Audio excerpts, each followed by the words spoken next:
في رحلة الحياة في ناس بيختاروا يستسلموا وناس بيختاروا يقاوموا بكل وجعهم، بكل خوفهم وبكل أملهم. ضيفتي النهاردة مش بس محاربة للكانسر، لكن هي كمان مصدر إلهام لكل حد بيواجه صعوبة وبيحاول يكمل. هي صانعة محتوى وكمان ديزاينر ومؤثرة حقيقية، مش لأن عندها متابعين لكن لأن عندها رسالة. جودي اللي قررت تواجه الكانسر بابتسامة وتنشر الوعي بالأمل بدل الخوف، وتخلق من الوجع ده فرصة. خلينا نسمع كده منها حكايتها، والحكاية بدأت إزاي، دروس كتير ممكن نتعلمها من جودي النهاردة. الأمل والإيمان هما رسالتها. أهلا وسهلا بك يا جودي في حلقة جديدة من حلقات بودكاست مع المؤثر على منصة لنا. منوروني. مرحبا، كيفك؟ الحمد لله، أنت أول عاملة شيء إيه؟ بتشكرك على هالمقدمة اللطيفة، حبيبة قلبي، تستاهلي أكتر من وبتشكرك كده. أنت لأنك مخصصة مساحة لناجيات حبيبي. ببرنامجك، فشكرا كتير لك. بالعكس، يعني أنا نفسي دايما يبقى معايا يعني أمثلة كده زيكم جميلة، وناس بتدي أمل وبتدي رسالة ومحتوى فعلا هادف. حقيقة بتشكرك شكرا لأنه لوقتك. هي قضية لكل النساء، صح. فتخصيص مساحة لهيك موضوع كتير شيء مهم، ومش فشكرا بس لك. تخصيص مساحة للموضوع ده، احنا بجد بنوري الناس قد ايه ان التجربة دي ممكن نخلق منها رسالة أمل، ممكن نخلق منها قصص نجاح كبيرة جدا زي جودي. 100%. فجودي شكرا لك. حبيبة أول قلبي، شيء هي الوردة لك، أنا اللي لازم أجيب لك لأنك وردة. أنتي ثانك وردة. يو حبيبة قلبي. شايفين المفروض أنا اللي أجيب لها الوردة. بتشكرك ثانك يو سو كتير، ماتش حبيبة بتشكرك قلبي. أنت. أحلى نحن اليوم وردة وأغلى وردة. Thank you so much. نحن اليوم بهذا المكان ممكن يسمعنا حدا ياخد أمل، صح. وممكن يقرر لا أنا بدي أفحص، أنا بدي أعمل. فشكرا لك مرة تانية حبيبة روان. قلبي، ثانك يو ليكي أنتي. حبيبتي. أولا كده يا جودي، عايزاكي تحكي لي بداية الرحلة. أوكي. قبل ما تعرفي إن أنتي مصابة بسرطان الثدي، أوكي. احكي لي كده كنتي بتعملي إيه في حياتك وعرفتي إزاي، يعني ناخدها ستيب باي ستيب. أكيد مثل كل النساء معجوقين بالحياة وما مهتمين بحالهم كصحة نفسية، خليني أقول، أو كأنه أنا أخصص مساحة لإلي لوقتي. فكنا بهاي الحياة والشغل والبيت وكله لحديت ما والدتي انصابت بسرطان الثدي وتوفت. فأنا حولتها لقضية إنه هي اكتشفت في مراحل متأخرة للأسف، وتوفت بسبب سرطان الثدي. الله يسلمك. فقررت إنه أنا تكون هي قضيتي، بس أنا أبدا ما كان ببالي إنه أنا كمان حكون مثل هذا الموضوع. بس الحمد لله كنت مثال حي للكشف المبكر، ممكن عن طريقه يصير نجاة. فتحولت القضية من قضية لحتى وصل رسالة إنه يا بنات يا حبيباتي كشفوا، عملوا فحصوا، لا إنه لا، رسالة إلي أنا لحتى أنا أكون مراية لسيدات كتير حوالينا. فأنت اكتشفتي بالصدفة؟ للأمانة قلت لك أنا صار مع والدتي، بعدين صرت أنا رسالتي إنه لازم نعمل فحص مبكر، لازم نسوي مشان ما يصير مثل ماما تماما. فأنا رحت فحصت، فإنه أنا في شيء حسيت بشيء لا مستحيل. ده كان سنة كام؟ بال2020. فأنا قلت لا مستحيل، أكيد لا، في حاجة غلط، يعني مستحيل. فرحت عند الدكتور فحصني وبلشنا. قال لي بدك صور، بدك. قلت له تمام. بلشنا، فدق لي قال لي هلأ تعي لعندي. قلت له يلا جاية. رحت لعنده، قال لي مبروك. أنا قلت بقلبي خلاص أنا ما فيني شيء، طلع غلط. قال لي ما أنا منتشر. قلت له يعني أوكي طيب، قضى أحسن من قضى. فبالنسبة للأطباء إنه إنك تكشفيه بمراحل مبكرة، هذا الشيء كتير عظيم، لأنه هو مثل أي مرض عادي تاني. على فكرة أنا والدتي مصابة بيه دلوقتي. بيبتي. دايما بقول رسالة لكل بنت بجد، افحصي فحص مبكر، ما تخافيش أبدا، لأنه ممكن الموضوع في البداية يبقى بسيط، يتحل بحاجات معينة، وممكن لو اتأخرتي لا قدر الله زي ما قلتي ينتشر، تبقى يعني زي ما بيقولوا جات الطوبة في المعطوبة. فليه نوصل للمرحلة دي؟ بالعكس، 100%. كملي بقى. فهو كان مثل أي مرض. إذا أنت يعني أي شيء أنت اليوم إذا بتنجرح إيدك بعيد الشر عنك وما عقمتيها ممكن تتطور لشيء تاني. صح. فنحن الفكرة خوف المجتمع وخوف النساء خاصة من هذا الموضوع هو اللي عم بيخلي للأسف نخسر أشخاص كتير حوالينا. ممكن نخسر حالنا. صح. بسبب خوف المجتمع، عدم التوعية الكافية. اكتشفت بمراحل كتير مبكرة الحمد لله. الحمد لله. وبلشت رحلة العلاج وأنا اليوم هون. الحمد لله.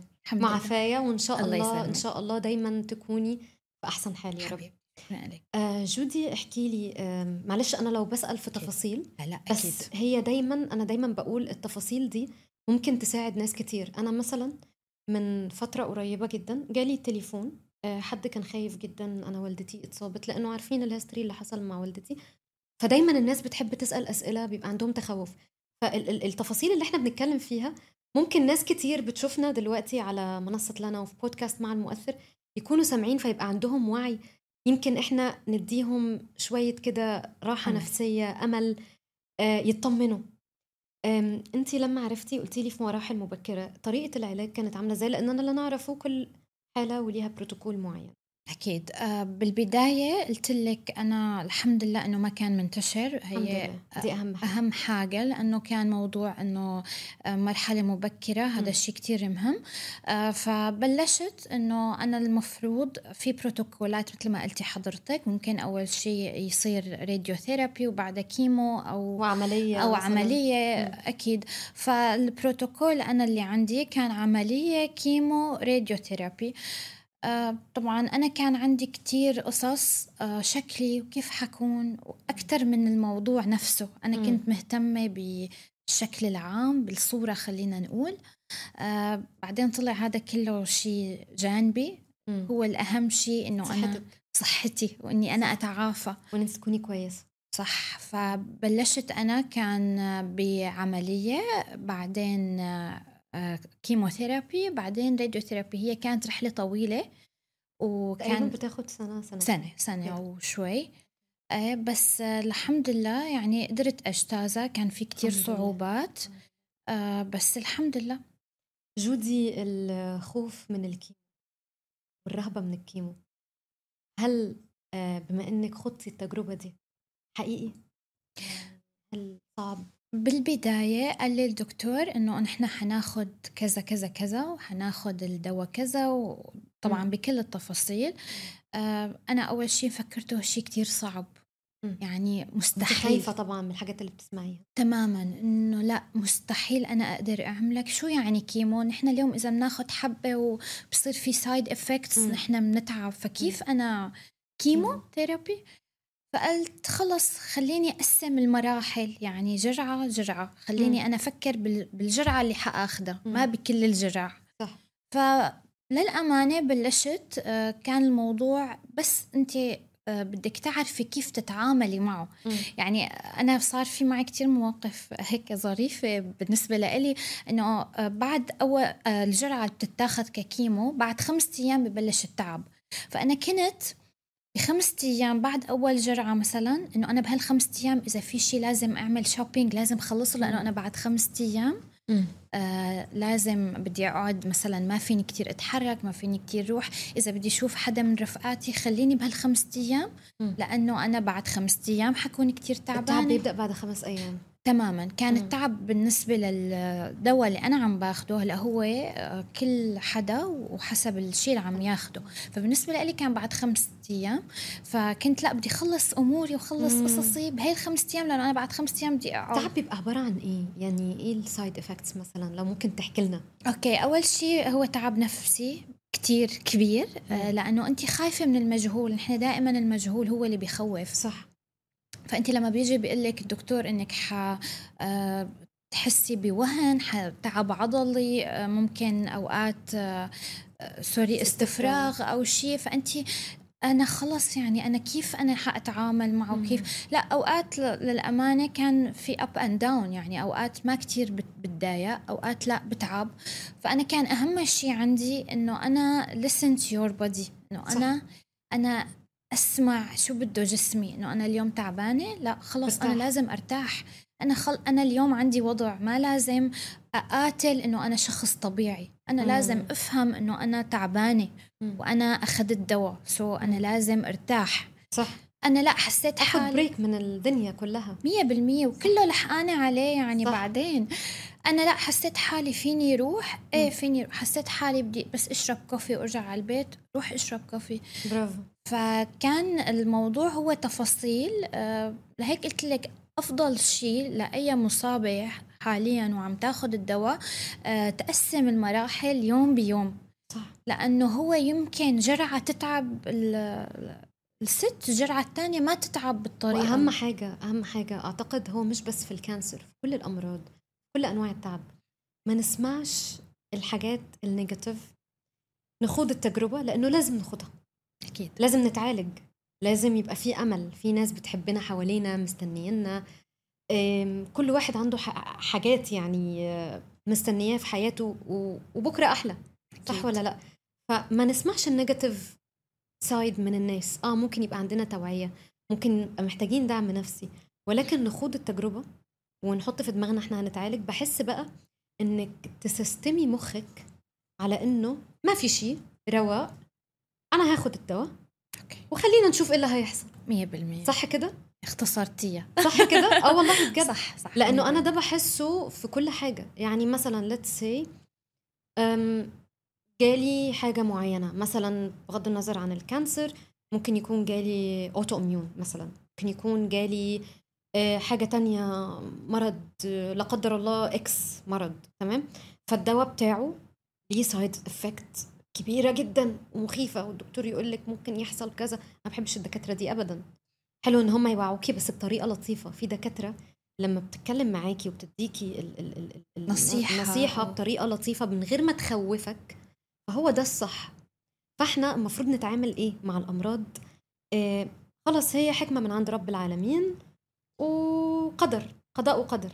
هنعمل ايه يا جماعة؟ انا الكلام اللي بقوله ده علشان اكيد في ناس كتير أكيد بتشوفنا. أكيد. نخوض التجربة. ايه اللي هيحصل؟ احنا اوريدي حصل لنا. أكيد. عايزين نتعالج، ناخد الدواء ونشوف ايه اللي هيحصل. زي ما انتي قلتي في الاول يا جودي، جسمك غير جسم فلان غير جسم علان، والاستجابة للدواء والريسبونس ممكن السايد افكت اللي تحصل معاكي اقل من غيرك، او ممكن اكتر، الله اعلم، او ممكن مفيش سايد افكت اصلا. فهي حسب طبيعة كل جسم. للأمانة اختصرتي القصة كلها.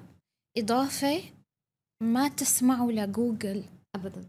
ما تحطوا على جوجل، لأنه جوجل حقيقة بيوفي الإنسان يعني. صح. يعني أنت بيجيب صدمة 100% إنه بيوصل الموضوع للإكستريم. صح. أهم شيء جوجل لا. وأهم شيء بالنسبة لي كانت تجربتي إني سمعت من ناجيات، مو من أشخاص بس بدهم يحكم ويقلوا لي ويخوفوني. فأنا سمعت من ناجيات. للأمانة الناجيات هن مرآة يعني، وهن النور اللي عم بيعانوا اليوم من هذا الموضوع. هو ممكن يدلوكي على كتير قصص وحتى تفاصيل ما حتخطر على بال حدا عادي، حتى على بال الدكتور، لأنه ما عاش التجربة. لا، التجربة مو بيقولوا لك سألي مجرب ولا تسأل طبيب. تمام. هون اسأل طبيب واسأل مجرب، لأنه أكيد. للأمانة في كتير أمور فيك تتعاملي مع الطبيب ما بيعرف فيها. عرفتي؟ فالناجيات لهم كتير دور مهم بقيادة دفة رحلة العلاج. صح. للأمانة مع المصابات. صح. عندك حق. طيب جودي، ما بعد الفترة دي خلينا نقول التجربة دي أثرت إزاي على جودي؟ نعكسها بشكل إيجابي شوية ممكن نقول. أكيد. هل أنتي شايفة إنه التجربة دي أضافت ليكي حاجة معينة إيجابية ممكن تشاركيها مع المتابعين؟ أنا بدي أسمع للقصة مرحلتين، بقلب التجربة وما بعد التجربة.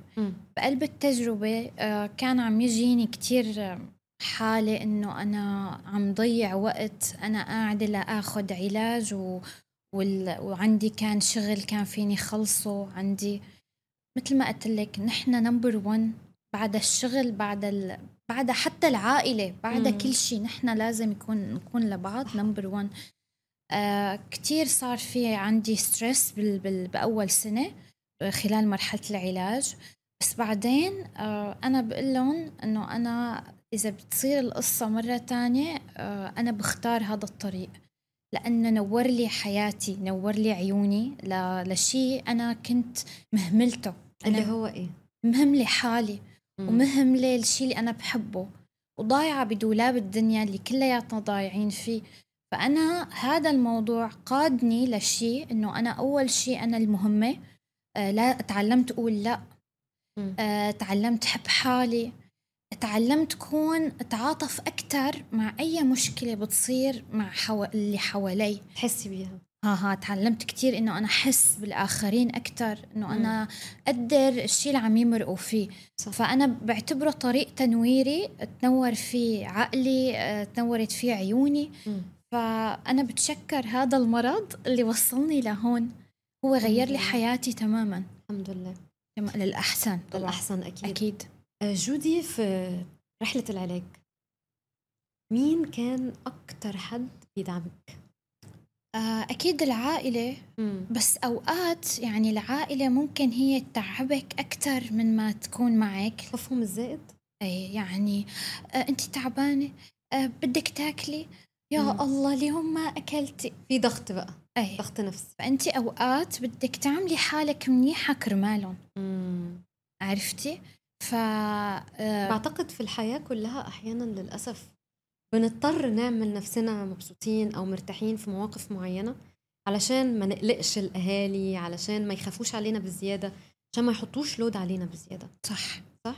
صح كتير صح. يعني أنا أوقات عن جد أنا تعبانة، بس أنا ما فيني أقول لهم أنا تعبانة، لأنه هن بدهم يفكروا شيء تاني تماما. فكان أكيد وجود العائلة هو كتير مهم. بس مثل ما قلت لك كانوا الناجيات هن كتير دعموني وهن كتير ساعدوني. يعني أنا صار عندي كذا صديقة هن قدموا حالهم لإلي إنه نحن ناجيات، نحن كذا صارت معنا. حبيباتي الله يعطيهم العافية. فإذا بدك أي سؤال، إذا بدك طبعا أنا بالبداية إنه شو حأسأله، طيب شو بدي أحكي معه، بعدين لا إنه ألو مرحبا أنا حسيت بكذا كذا كذا، شو رأيك أنت، شو عملتي، شو سويتي. كان عندك سبورت جروب؟ أي حلو، برافو. فكنت كتير أسألهم، يعني أنا أي سؤال يخطر على بالي أسألهم شو عملتوا بهالقصة، شو تصرفتوا، شو عملتوا. فكانوا أكتر من عائلتي للأمانة. بس أكيد العائلة لما يعني بتكون محيطة فيكي هو كتير شيء. جودي متجوزة؟ ايه، وعندي بنوتة يا حياتي حبيبتي، ربنا يحفظها لك. فكمان هو الخوف على عائلتك هو كتير أكيد. هو كتير جوزك كان داعم ليكي؟ للأمانة كمان مثل ما قلت لك إنه كتير في خوف، كتير في رهبة، كتير في رعبة. فكنت أنا بالعكس أنا عم بدعمهم أكتر ما هن يدعموني. فبس إنه وجوداً إنه هن بأمان وإنه الحياة مستمرة وأنا عم فرجيهم إنه أنا منيحة، أنا هاد كان داعم إلي للأمانة. إنه أنا شوفي الحياة ماشية، طب أنتي ليش خايفة؟ صح.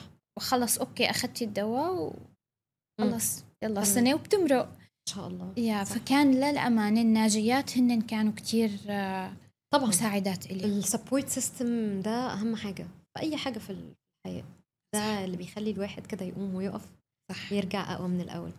طيب جودي، خلينا إحنا كلمنا عن ديورينج المرحلة بقى ما بعد التعافي. حسيتي الرحلة دي فرقت في حياتك بعد كده؟ عندنا حاجات كتيرة جدا كتير وعايزين نتكلم على نسلط الضوء على السوشيال ميديا كمان. أكيد. مثل ما قلت لك هي 3 مراحل. أول مرحلة العلاج، ثاني مرحلة ما بعد العلاج فورا اللي هو في آثار العلاج طبعا، والحالة النفسية صح، تخطيط بقى للحياة وتتنفس بقى، يلا نبدأ من جديد. فأنه أنا وين كنتي؟ ليه كنتي مضيعة حالك؟ ليه كنتي مشغولة؟ ليه رحتي على مشوار أنت ما كان بدك تروحي له؟ طب أنت هذا الوقت يعني ملكك هلا وانت فيك تخططي القصه اللي بدك اياها، ليه عطيتي لغيرك؟ طيب شوفي شو صار، شوفي لا انا بدي اتعلم، ولا بدي اتعلم اكون اكثر انتقائيه، انا انتقي الشيء اللي بيسعدني فعلا، مو بس انه يسعد الاخرين، لانه انا الاهم. فما بعد العلاج هي في مرحله قعدت فيها كان في آثار جسدية خلينا نقول، وشوي نفسية. فكان شوي محرج بالنسبة لي إنه أنا الشكل، طيب أنا ما كنت مثل قبل، وأنا هلأ إذا بدي أشوف العالم ممكن يقولوا يا حرام جود طلعي. فأنا قلت لا بدي واجه، يعني أنا بدي واجه، أنا لازم أقتنع بحالي إنه أنا حلوة بكل شيء. صح. حلوة بآثار العلاج أو بلا آثار العلاج، أنا بكل شيء حلوة. أنت زي القمر ما شاء الله عليك. أنت وأحلى في الطبيعة على فكرة. يا حبيبتي أنت القمر.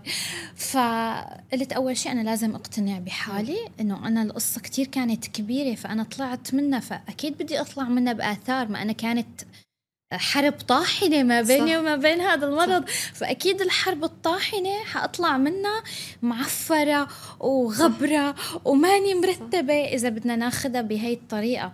فقلت لا أنا لازم أقتنع بحالي. فللأمانة قلت خلص أنا بدي واجه. كان في بعض النظرات اللي هي بالنسبة لي هي بعتبرها شفقة، أنا ما كنت حبة، أنا ما بحب حدا يشفق علي إنه يا حرام ليكو مثلا كانت قبل أبدا. يعني مفروض الناس تبقى عارفة أنها مش حلوة. بس أنا للأمانة ما كنت أسمع على أنه أنت لما بتطلعي على الجبل اللي كنتي فيه والقصة الكبيرة ما حتطلعي على تفاصيل صغيرة. صح. وكله يوم عن يوم كله كان ينحل ويكون أحلى. حرفيا اليوم كان أحلى من بارحة. فقعدت هيك مع حالي، قلت أنا اشتغلت كتير أمور، تعبت في شغلي، كنت أوقات ما أنام، عملت أشياء ما كان لازم، رحت مشاوير. هلأ بقى بدي أولد من جديد. برافو. بدي حب حالي، بدي أعمل الشيء اللي أنا كان بنفسي واللي كنت خايفة من المجتمع. لا خليني أعمل. فأنا بلشت براند ديزاينر، عملت شنط. برافو عليكي بقى. هي البوينت دي هي بلشت كانت فيها مرحلة الانتقال. صح ما بعد التعافي. صح. إن أنتي بقى عندك براند وكمان يو ديزايند الباجز بطريقة رهيبة. أنا عن نفسي حبيتها. جميلة كتير. لأنه بقول لهم هذا ابني اللي ولد ما بعد الصعوبات. صح. فلما بيجي حدا بيقول لي واو برافو عليك، لا عن جد بتجنن يعني، بجد حاجة تحفة. شفتوا؟ قلت أنا كل عمري بحب الفاشن، بس ما كان عندي وقت، يعني أنا كان شغلي لا إنه أنا. أنتي بتشتغلي إيه قبل كده؟ أنا بمجال الانتيريور ديزاين. أوكي. فهو ما كتير بعيد يعني، بس يعني مش يعني ما فيهوش الطاقة بتاعتك. ما في يعني ما في مجال إبداعي أكيد. بس ما في شيء إنك أنتي يعني عم انجوي بهذا الموضوع. فقلت لا أنا بدي أعمل هذا الموضوع، إذا ما اليوم قيمت بكرة لا. بكرة ما في، اليوم نحن أولاد اليوم. فبلشت أرسم، بلشت التنفيذ. أول ما طلعت القطعة إنه واو، إنه أنا كان ضروري أمرض لحتى أحب حالي، لحتى أقرر إنه أنا أعمل الشيء اللي بدي إياه. فأنا كانت رسالتي لأي حدا ما بس ناجي من سرطان الثدي أو إنه اليوم بلشوا أي شيء بتحبوه، اليوم بلشوا فيه، ما تنطروا لبكرة، اليوم. لأنه وقت بده يطلع كتير حتكونوا مبسوطين يعني. صح. فرحة كتير كبيرة. بلشت بالشنط وكنت أنا الموديل لشنطي، لأنه هي كله عني. هي أنا سميتهم جيرني باي جود. واو. هو رحلة مع جود. فأنا قلت لا أنا حكون الموديل وأنا الديزاينر، أنا كله مع كله، وان مان شو. تمام. فوقت طلعوا الصور وبلشت أعمل بوستينج، أنا إنه العالم كلهم حبوا. فقلت طب أنا كمان كتير بحب صناعة المحتوى، فأنا ليه ما أروح على صناعة المحتوى كمان؟ يعني لازم أنا بلش فيها. كل عمري بحب صناعة المحتوى، كل عمري بحب، بس بخبي إنه أنا لا بلكي فشلت، طيب بلكي ما حبوا أي وافشل، شو حيصير؟ يعني إيه اللي هيحصل؟ ما صار معنا كانسر وطبنا يعني بالضبط. إيه اللي هيحصل أكتر من كده؟ أكتر من هفشل عادي.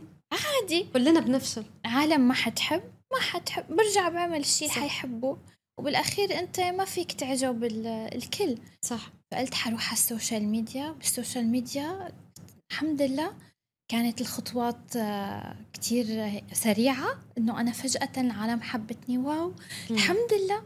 فهيك أوقات بقعد مع حالي، شايفة يا جود لو أنتي من زمان بلشتي أنتي هلأ كنتي كتير قطعتي مراحل. بس it's never too late. أبدا أبدا أبدا. المهم نبدأ. ما مهم لوين حنوصل، بس المهم نحن نبدأ. دي أهم حاجة، الرسالة مهم إن احنا نبدأ يا جماعة. تمام. هي نكسر بقى الكلام ده بلعبة. أكيد. صريحة أنت يا جود؟ كتير. يا ترى هتبقي صريحة معنا في لعبة الجوكر؟ حسب. يلا اسحبي كارت. بقرا أنا لا أنت. أوكي. واو كتير خيانة. أوه. اتخنتي قبل كده من مين؟ ولو شاف الفيديو ده تحبي تقولي له؟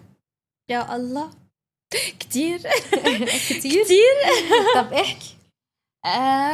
ممكن أصعب موقف فيهم.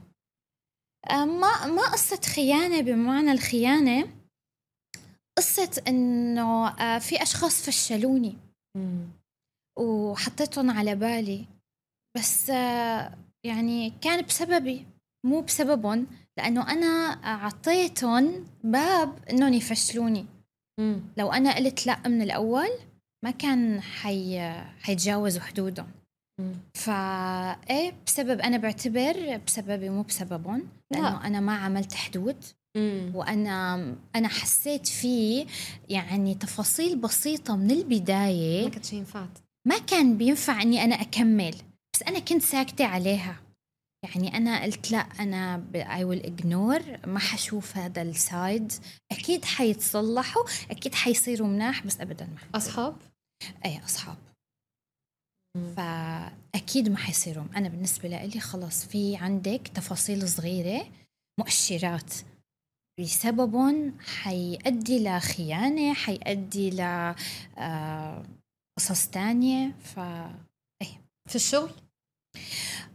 لا هلأ في الشغل هي كتيرة ما بدنا نحكي فيها، بس الخيانة كانت من أنهي؟ من أصدقاء ومن أشخاص أنت كنتي متكلة عليهم.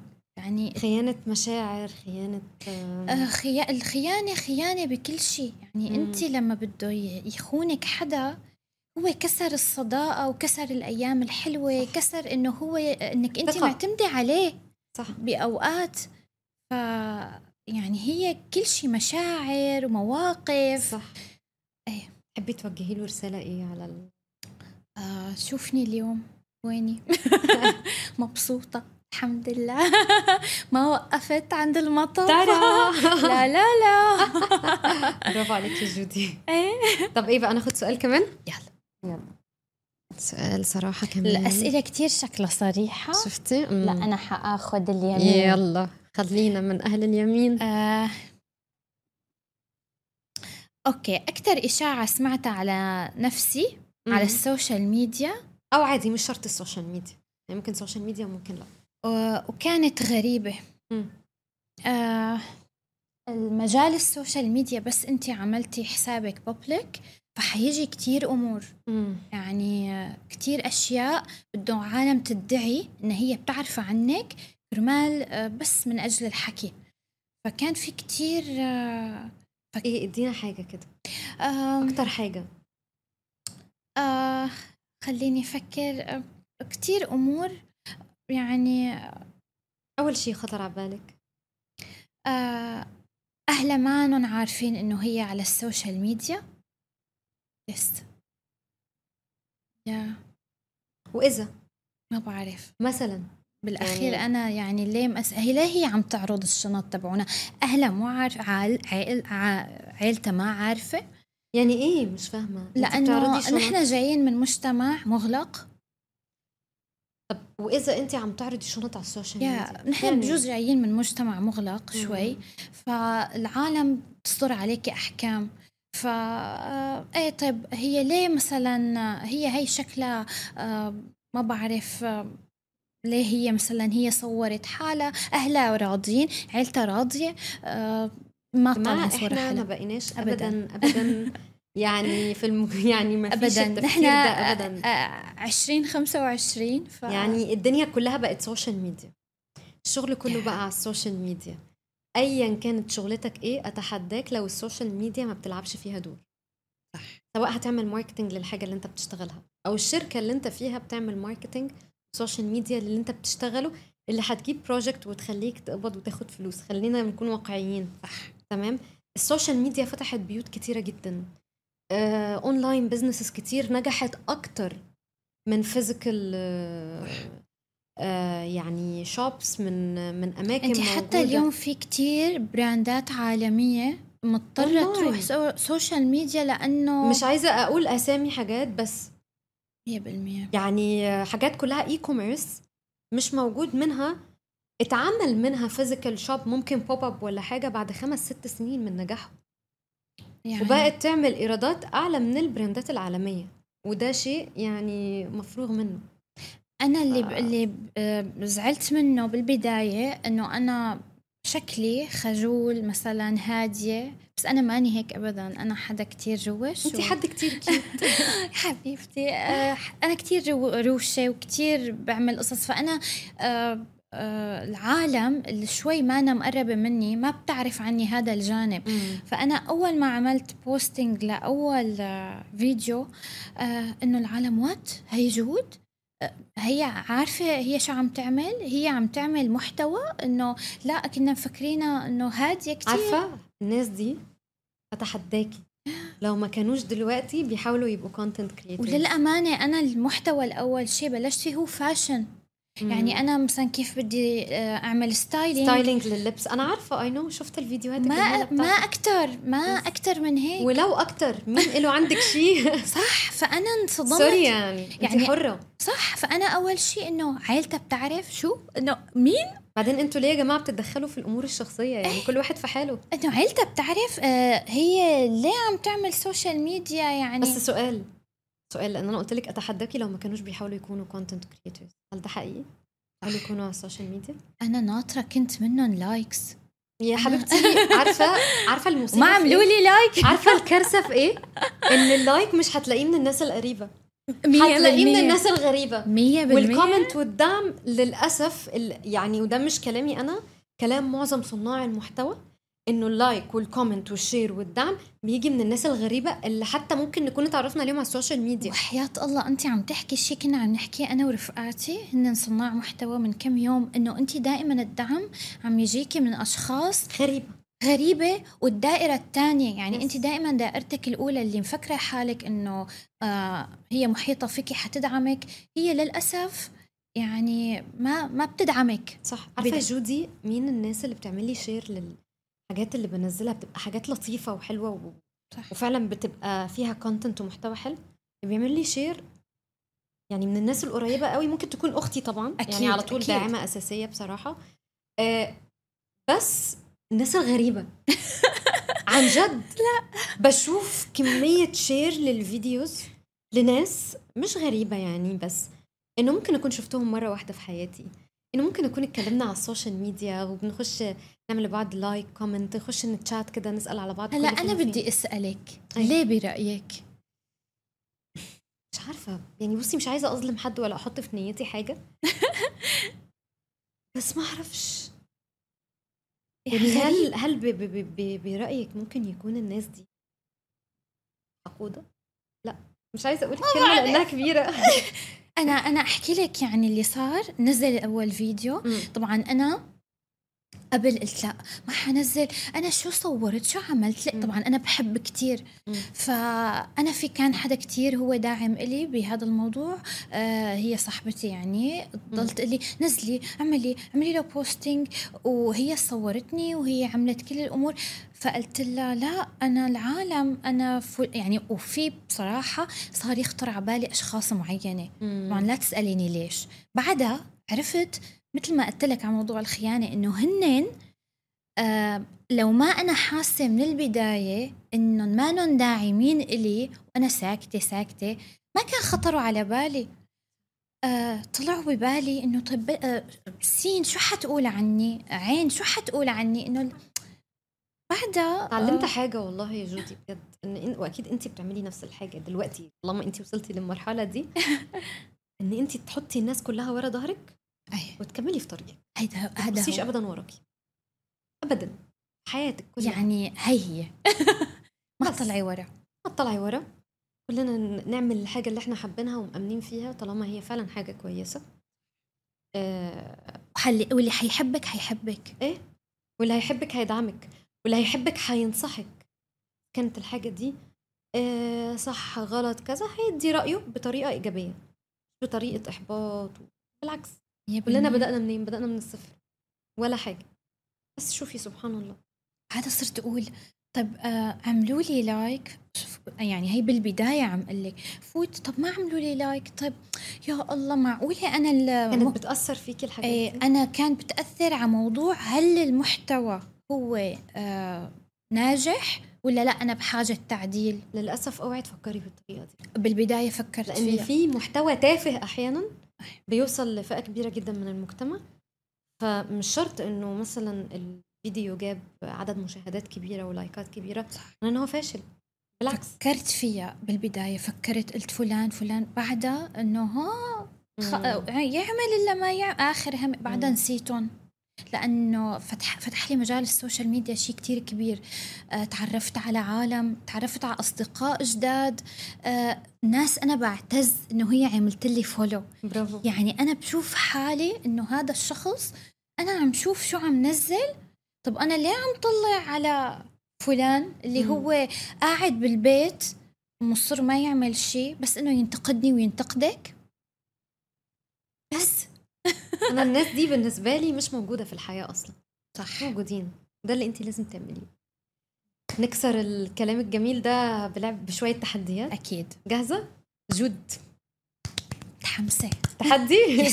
يلا دوسي هنا مرة واحدة ونشوف بقى حظك هيبقى ايه. اوه واو، غني أغنية بتحبيها يا جود. صوتك زي القمر. سمعينا صوتك. اوكي. يا للي محمد منير. يا للي يلا يلا دو لكن كنت عم شوف قول يا ربي طيب حتطلع لي أغنية أطفال لا مش مشكلة، بعدها غنينا أغنية أطفال. يا للي يا للي يا للي يا ابو العيون السود يا خلي. يا للي يا للي يا للي خليك على كيفك تملي يا عيني يا للي يا روحي يا للي يا سيدي يا للي. شو يلا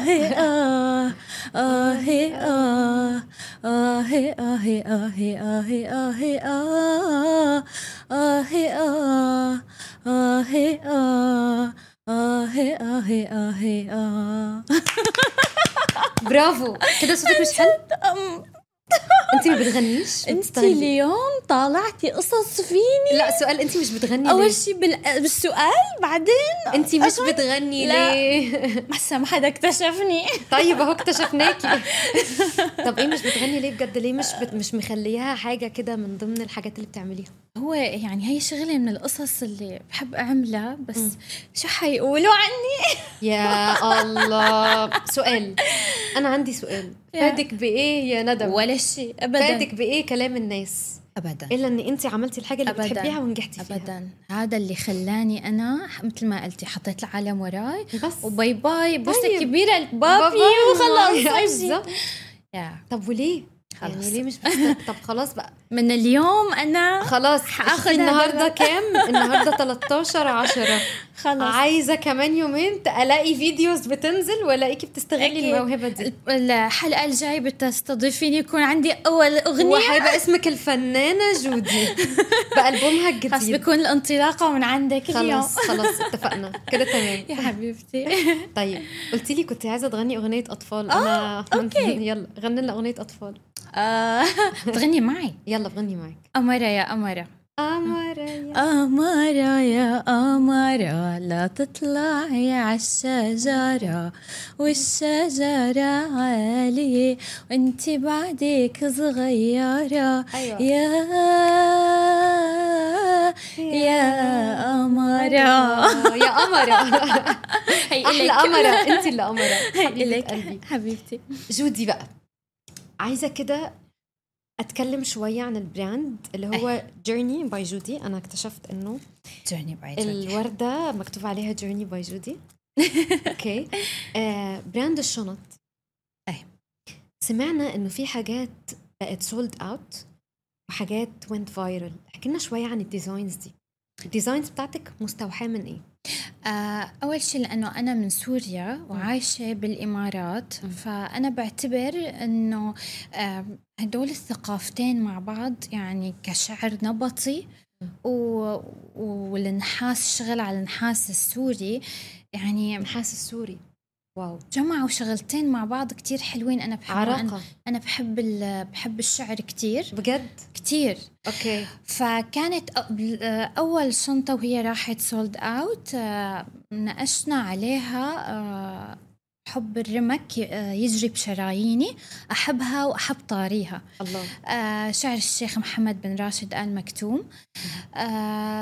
بعدين عملت كذا ديزاين ووصلت منهم جملة على الشيخ محمد بن راشد للشيخة هند، ألا يا روح دبي. فأنا بحب الحب وبحب اللي بيحبوا بعض. الله. وبحب أي شيء له علاقة بالحب ورومانسية كتير. فعملنا شنطة مكتوب عليها بضمن قلب مكتوب يا روح دبي. العالم جنت عليها. شو سميتي الشنطة؟ سميتها دبي، لأنه أنا بالنسبة لي دبي هي وصلتني لليوم. هي تحقق لك أي حلم. يعني أنت بتحبي تكوني مثلا عندك موهبة بالغناء مثلا، ممكن أنت تروحي على استوديو وتصوري وتسجلي. بتحبي تكوني عندك موهبة مثلا أنك تكوني فاشن ديزاينر، فيكي تحضري إيفنتات، فيكي تتعلمي، فيكي تقابلي عالم. مساحة كبيرة جدا للإبداع. صح. فأنا بسميها بتحقق الأحلام. أي حلم أنت بتحلميه، بس طبعا بدك تكوني عم تسعي. صح. لأنه ليس للإنسان إلا ما سعى. صح. فأنت عندك البيئة الحاضنة وعندك السعي. صح. فالعالم جنت عليها، صارت يعني عملنا منها يعني ما معقول كم قطعة، لأنه صارت تتاخد كهدايا للي عايش بدبي ورايح عند اللي بيحبه، للي عايش هون وبده يعطي حدا بيحبه شيء مميز، للي بيحبوا بعض. فالحمد لله كانوا الشخير عليه. الحمد لله. شفت لك ديزاين كده عليه علم السعودية برضو، ده كان لطيف جدا. مش العلم اللي هي النخلة؟ هي السيفين مع النخلة. الحمد لله من دبي طلعت على السعودية، وكان في عدة معارض بالسعودية. طلعت أنا بالشنط اللي عندي اللي أنا عاملتها بالسعودية. الكل قال لي طيب معقول ما في شيء ديزاين للسعودية؟ فأنا لا أكيد أنا أكيد في شيء للسعودية. فعملت الباج اللي هي عليها السيفين وعليها النخلة. برافو. كمان صارت سولد أوت الحمد لله بالسعودية، وكتير حبوها. فمشكر الله. الحمد لله. كله هيك كان تمام. الأمور من وقت ما أنا بلشت أعمل الشيء اللي بحبه. برافو عليك. كله صار صح. جودي، من الإمارات للسعودية وإلى أين، أو في بلاد تانية ممكن تحكي لنا عنها؟ هلأ أنا حركز على الثقافة العربية أكتر. برافو. مبدئيا تعملي حاجة لمصر؟ كشفتيني. تعملي حاجة لمصر؟ ايه أنا عايزة واحدة. يا أكيد. أنا ممكن أساعدك لو عايزة أكيد. أي حاجة أنا جاجهزة جدا. أكيد أنا بتشرف.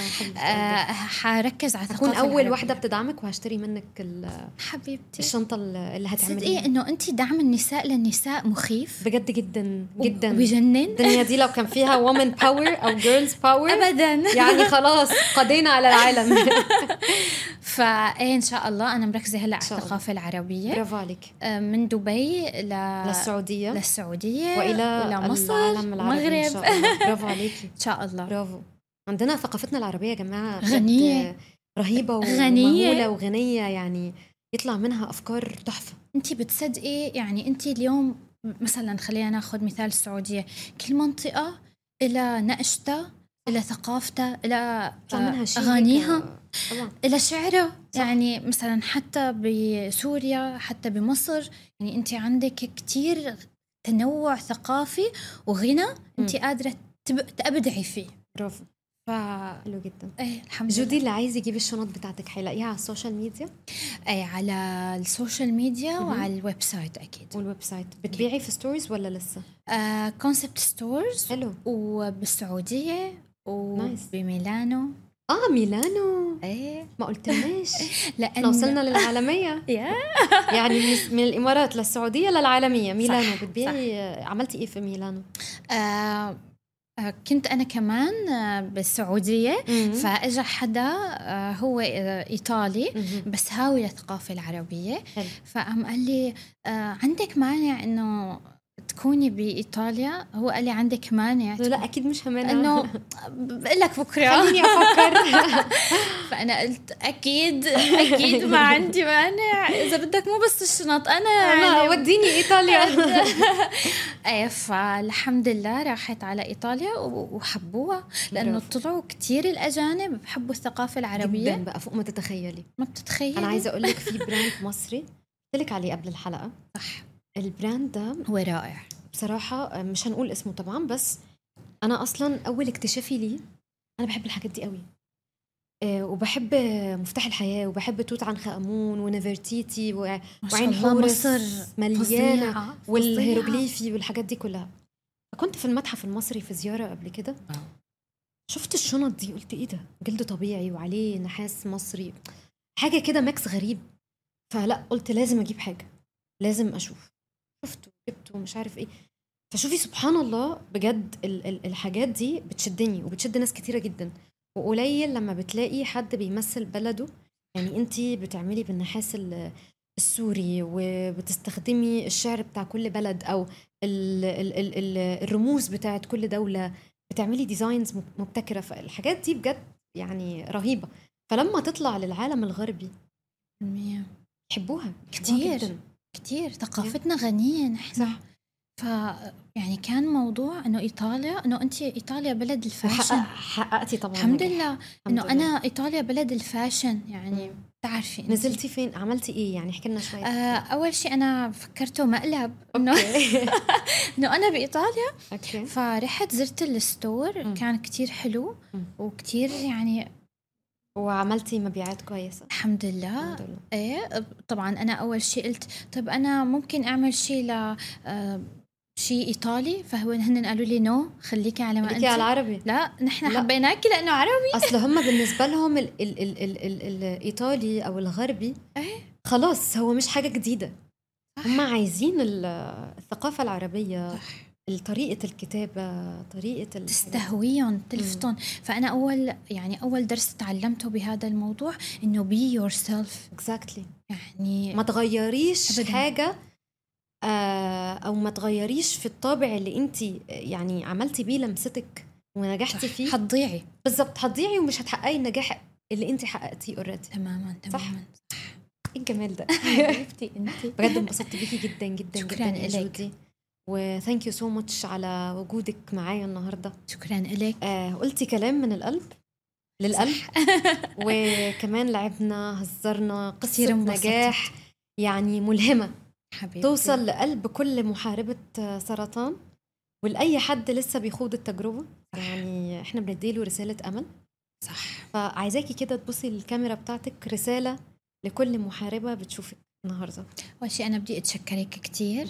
أنت هيك خليتيني أحكي شيء من قلبي وعطيتيني مساحة. أنا كتير انبسطت. أنا بشوف حالي إنه أنا ناجية. صح. لأن ناجية وناجحة الحمد لله ومحاربة يعني وناجحة. يعني مش عارفة أقولها لك إزاي. الحمد لله. بس مثال لكل امرأة قوية عربية أصيلة. الحمد لله. شكرا لك.